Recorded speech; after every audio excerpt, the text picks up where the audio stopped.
दोस्तों, क्या आपने कभी सोचा है कि मृत्यु के बाद क्या होता है? क्या सब समाप्त हो जाता है या फिर यह केवल एक नया अध्याय की शुरुआत है? सत्य यह है कि मृत्यु अंत नहीं, बल्कि जीवन और पुनर्जन्म के चक्र का एक आवश्यक पड़ाव है।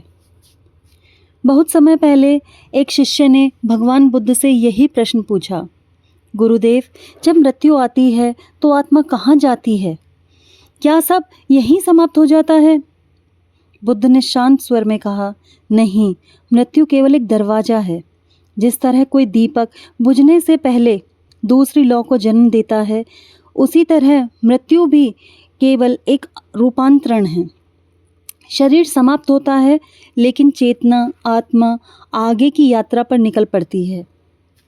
बुद्ध ने उदाहरण दिया, सोचो एक नदी को, उसका जल बहता रहता है, वह किसी स्थान पर रुकता नहीं, वह एक स्थान छोड़कर अगले स्थान पर पहुंच जाता है। उसी तरह मृत्यु के बाद भी आत्मा अपने कर्मों के अनुसार अपने अगले गंतव्य की ओर बढ़ती है। अगर कर्म अच्छे हैं तो आत्मा का नया जन्म भी सुखमय होगा, और यदि कर्म अधूरे या नकारात्मक हैं तो आत्मा उन अनुभवों को सुधारने के लिए फिर जन्म लेगी।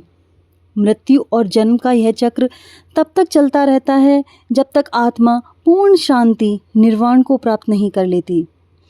यह सुनकर शिष्य बोला, गुरुदेव, इसका मतलब यह है कि मृत्यु कोई अंत नहीं है, बल्कि आत्मा की नई यात्रा की शुरुआत है।